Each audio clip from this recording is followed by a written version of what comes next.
Good morning po. Good morning po diyan mga ka-blissful and afternoon or what is the time today? Right now is 4:17 p.m. na po dito sa Canada. Dahil po na malamig sa labas, bigla po siyang lumamig at para po siyang uulan, so I better to stay home. Gagawa po ako ng hapunan. And ito po, isda po na parang gusto ko lang pong may sabaw. Pero nilagyan ko na po siya ng kamatis. May kamatis na to. And lalagyan ko ng sibuyas at saka po luya. And may nakaprepare po akong isang mangga. Pagkatapos ko panoorin po ang ano bang pamagat nito? Ang pamagat po ng pinanood kong pelikula ay Till I Met You in Japan. Bagong version daw. Bagong version. Si Vilma Santos po, wow, talagang paiiyakin ako nito. Hindi pa po tapos. Kaya sabi ko po makikipagkwentuhan muna po ako sa inyo. Yes, yun po. Gusto ko po kayong batiin ng magandang umaga po diyan. And have a blessed day everyone. Mga ka-blissful, good morning po. Ito po, may kunti po akong gagawing pagluluto. And samahan po ninyo ako. Maraming salamat po. Ingat po kayo diyan palagi. And yes, uminom po ng maraming tubig. Okay. I have here, mayroon po ako dito na tubig. Nakatatlong baso na po ako. Ganitong baso. Mainit. Mainit po. So, yeah. Pasensya po sa aking mga gagawin right now. Kasi po, ako po ay nabago ang aking schedule kasi nga po bigla pong nagbago yung panahon. And syempre pagka po nagbago di kailangan po nating mag-isip kung ano ang kasunod. Ano ba ang alternative po nating gagawin. So, hindi kailangang stagnant, hindi kailangang mag-stop, hindi kailangang maghapong matulog. Ay, gusto ko pong may matapos. Mabago man po ang panahon. Gusto ko pong may mangyari sa aking araw na ibinigay po ng Diyos sa akin. Kailangan pong maging kapaki-pakinabang. Yes! Good morning mga anak! Good morning ate! Pilara, Nico, and Jacob. Si Nico po pala nakaluwas na and yeah, ang aking pong anak ay nag-aaral sa St. Benil. Nag-aano daw po siya ng thesis ngayon. And, yeah. Tuloy-tuloy lang mga anak. Tuloy-tuloy lang ang paggawa ng magandang buhay. Hindi po ba? Gusto po ang inyong mga anak. I know na yung pong ating mga diyan po sa Pilipinas napaka-bless ng mga anak natin kasi yun nga po, nandiyan po kayo at umaalalay sa kanila kahit anong gagawin nandiyan po kayo at saka maano rin po yan, maayos lang ding di po ba madali lang kumuha ng makakasama sa bahay ay tutulong sa inyo kasi mura lang ang bayad, di po ba? Dito po sa ibang bansa talaga pong iba. Paano ka kukuha ng magiging kasama mo sa bahay or makakatulong mo? Mahal po ditong kumuha ng kasama. And yeah, talaga pong sasabihin ninyong kaya nyo lahat. Kaya nyo lang lahat gawin para lang po hindi kayo makapagbayad kasi po mahal. parang can't afford. Saka kung ito po, kung ako po yung nasa bahay tapos meron pa akong pabayaan ng iba para gumawa ng mga kailangan kong gawin sa bahay, eh, ano pang gagawin ko? Di ba?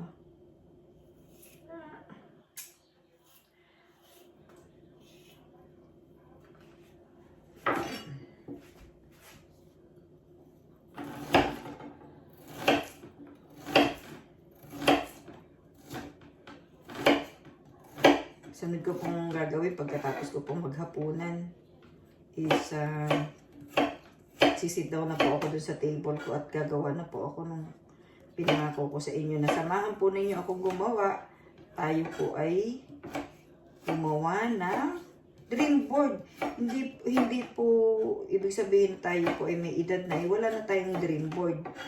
Mayroon pa rin po, di po, para naman tayo ay maging inspired daily, di ba? Pag gugising tayo meron tayong inaasahan gagawin, gagampanan, or i-fulfill, right? Yan, nailagay ko na po sa akin pong pakukulang. Pero kailangan ko munang hugasan itong aking isda na iluluto. By the way, dito po sa lugar, sa bahay wala pong dishwashing machine. Ay, yan, wala pong kaming dishwasher. I mean, dahil ang tubig po dito ay nagkakaroon po ng marami pong crystal light. So, nagkakulang po siya sa mga machine. Tao, hindi po siya dapat. At saka, yeah. Di naman po problema kasi, diba, para pong nandyan lang din tayo sa Pilipinas. Nga po ang wala po akong nabiling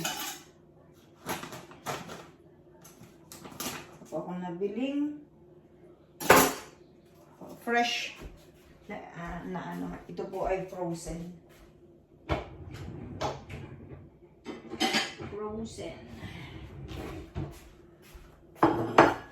Ano ba ito? Wild Soul Fillet.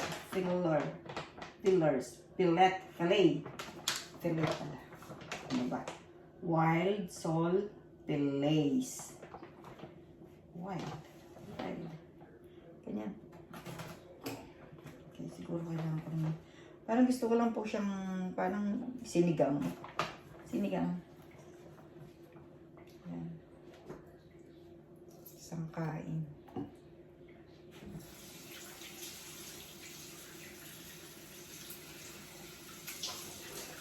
Sarap sana diyan yung tilapia. May tilapia rin po dito, kaya lang po. Super. Yun nga. Masyado na siyang hindi po siya fresh. May mga mabibili kang fresh dito, pero salmon.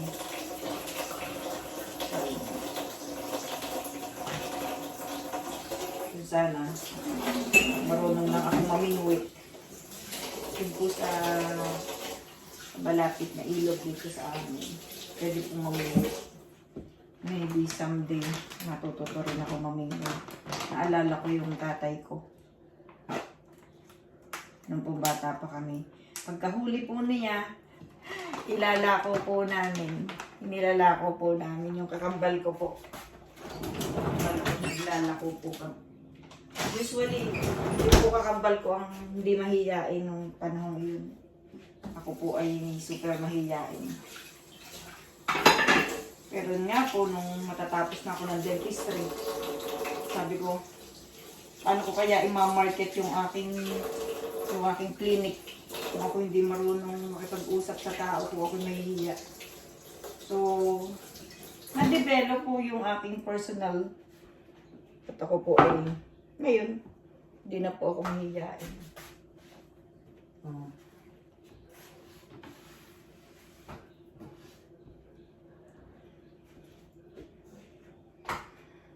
bakit ka mahihiya? Ano pa? Yun na lang. Saka asin. Well, sasama ko kayo. Dito po tayo.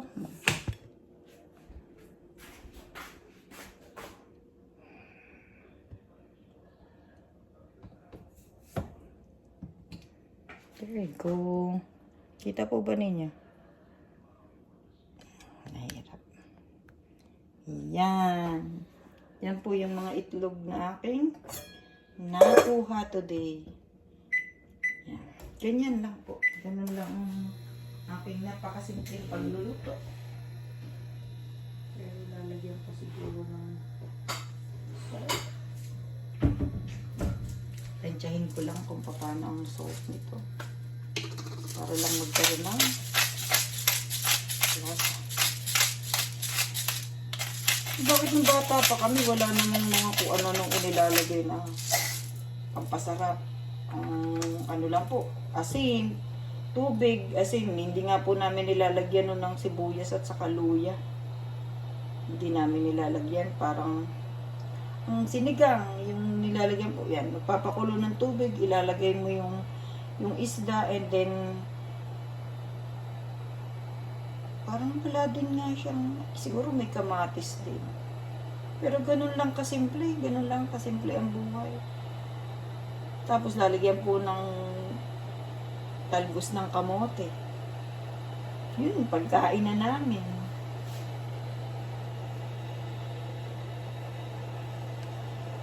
Hey!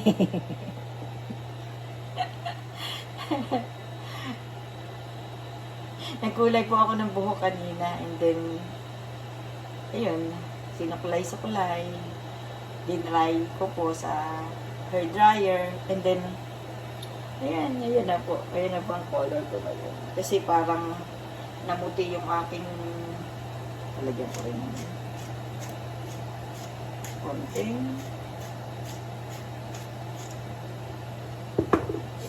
black pepper. Paminta.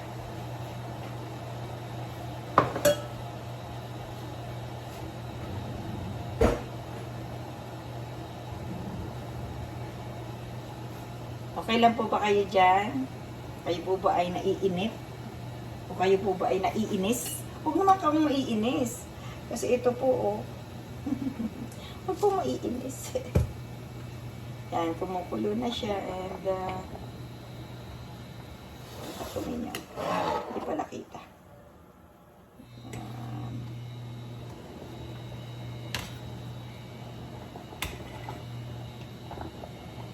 Ay, nagre-request po na magluto ako.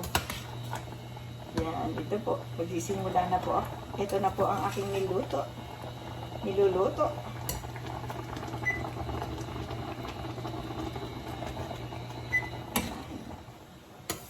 Yan. Lalagay ko na po ito.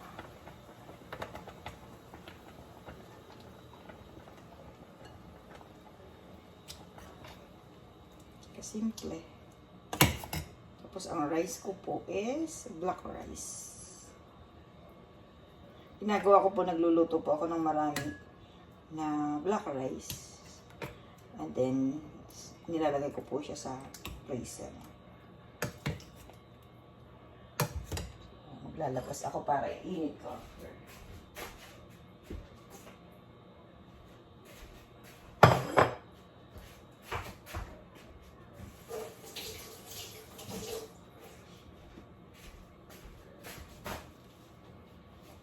Okay, lipat ko na po ulit kayo dun sa dati niyong lagayan. Yay! Tigaganon ko na lang siya. Pasensya po, pasensya. Masyado pong magulo.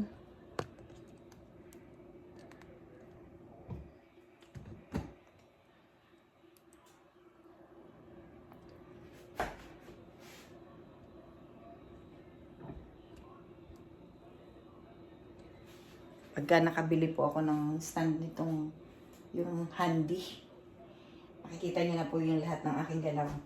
But right now, wala pa po ako nabibili. Kaya yan, yan muna.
Kasi hindi pa ako gumagamit ng mga instant na ano.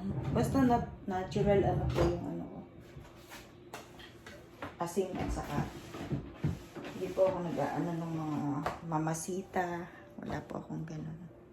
For a long time po. Na heads up po ako nung simula po nung yung mga kapatid ko ay nagkasakit. Naging ano po ako dun sa kakainin ko.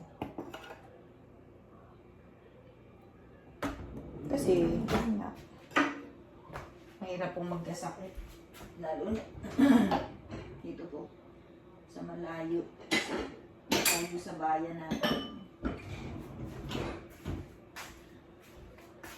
Although yung pong ano dito, medical talaga pong wala naman siyang pong problema.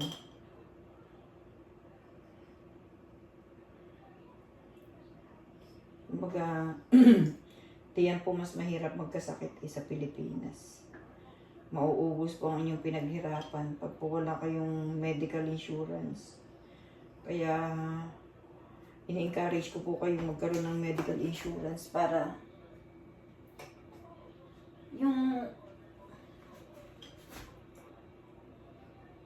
isipin ninyo natin. Talaga naman po magkakasakit tayo dahil tayo po tumanda. Lalo na po yung mga masisipag. Sisipag ng kabataan. Tsaka iba po ang init diyan. Talaga naman pong masaya diyan dahil masaya sana kung mayroong pagkukunan ng mga pangangailangan, di po ba?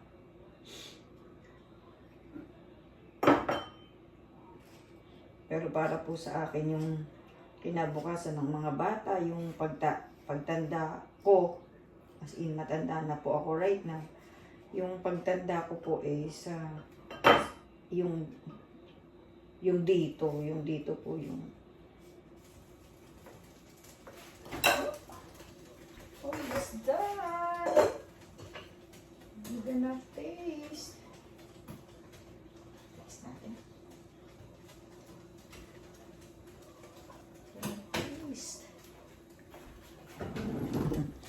Salamat po sa pagsama.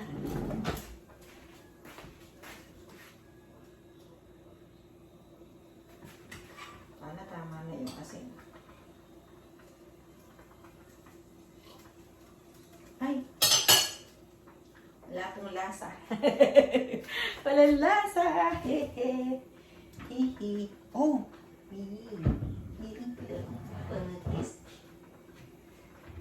Excuse me po, excuse me. Pati hatching kasama. Walang lasa. Katalasa, walang lasa. Wala rin siyang lasang, hindi po siya lasang isda.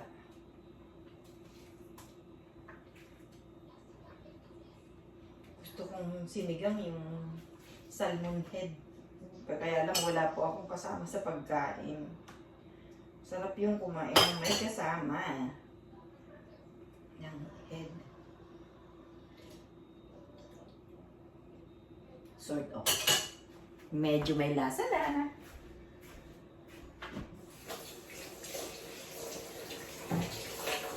Nilagyan ko po ng konting patis. Nakabili ako ng patis. Ayan, umuulan na. Umuulan na po yung labas.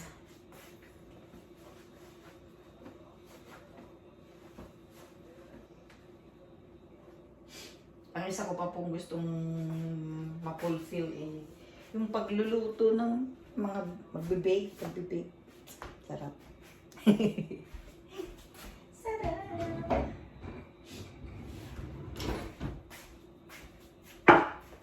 Dagdagan ko pa ng konti pang asin. Parang hindi ko malasahan yung asin.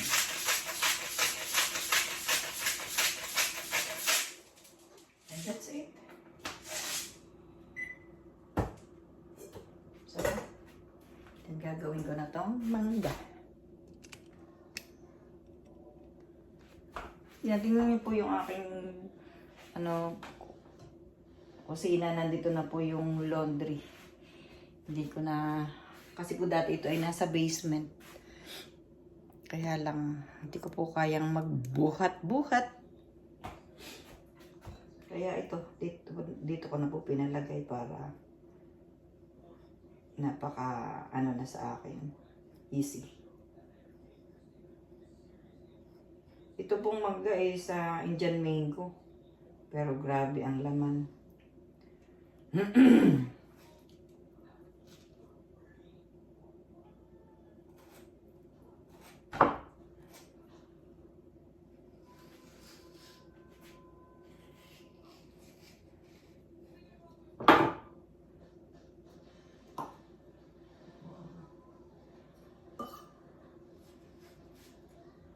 Kayo po, ano po ang inyong tanghalian?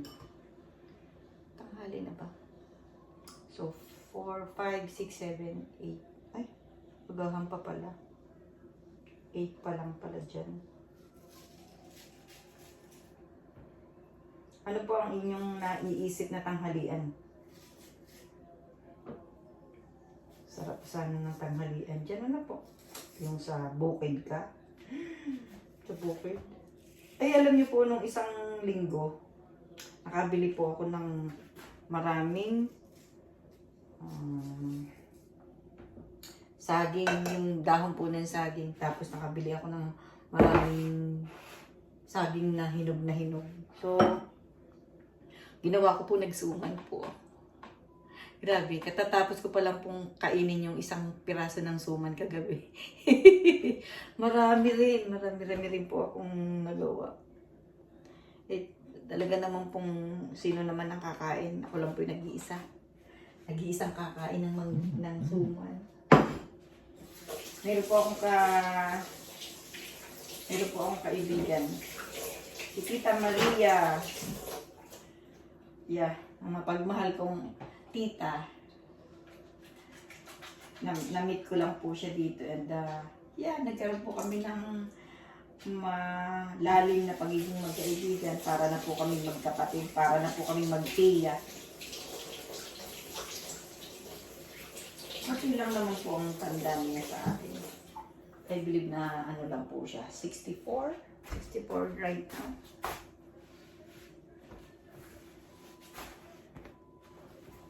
Isa lang ang anak nila. Isang babae. They are almost done their sa kanilang pagtatrabaho. Napakasipag din po. Well, maraming salamat po sa pagsama ninyo sa aking pagluluto and hindi ko na po kayo isasama sa aking pagkain.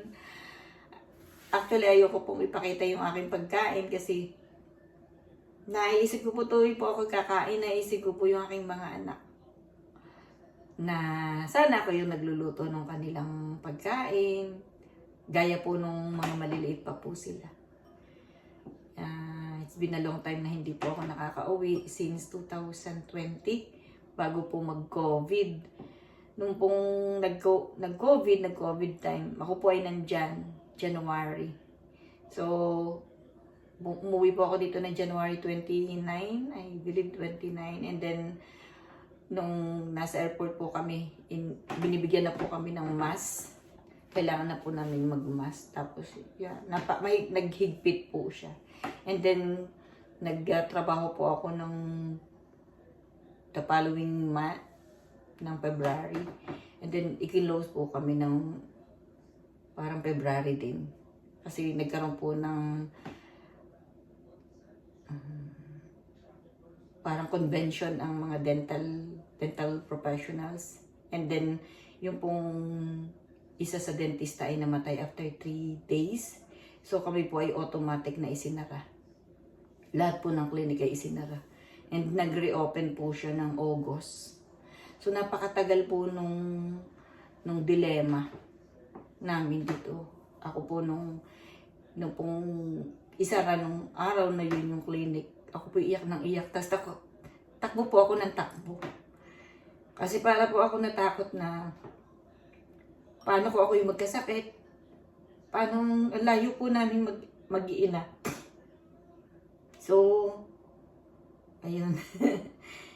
Yun na naman. Parang, pag po ang pag-uusapan ay pamilya, pag pag-uusapan po yun natin ay ang pamilya, aking mga anak, ang aking pong pamilya.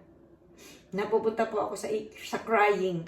Kaya, iiwasan ko po yung aking pagkukwento ng tungkol doon. Gusto ko po yung maging inspirasyon ako ng mga makakapanood sa akin. At gusto ko rin pong ibahagi ninyo kung ano po yung buhay ninyo. Kasi hindi lang naman po ako ang kailangang ma-inspired sa aking magbigay ng inspirasyon. Nawa po kayo sa inyo, kayo rin bigyan din po ninyo ako ng para ma-inspire din po ako ng mas ma-inspired pa. So, marami pong dapat gawin araw-araw. Kaya lang, sabi ko nga po dun sa una kong mga vlogs na kailangan pong may mga schedule, pero hindi natin masasabi yung isang araw.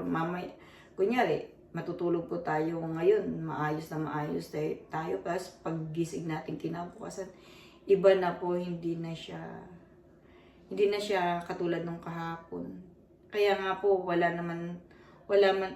daw pong katulad ng isang araw. Ibig sabihin, lahat po ng araw ay magkakaiba.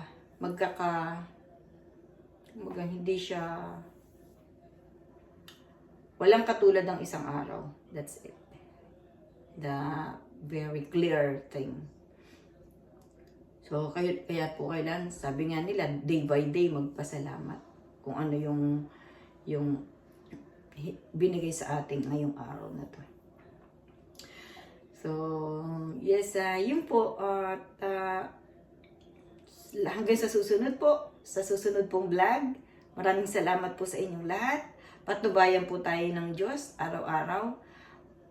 Nawa po tayo laging ligtas sa anumang kapahamakan at karamdaman.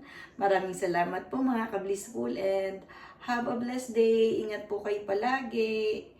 See you at the vlog again next day. Yes, susubukan ko po at gusto ko pong palagi akong mayroong isinishare po sa inyo, yung po mga nangyayari sa akin sa araw-araw. Hindi man po buong araw, pero mayroon pong portion ng araw na magiging kasama ko po kayo.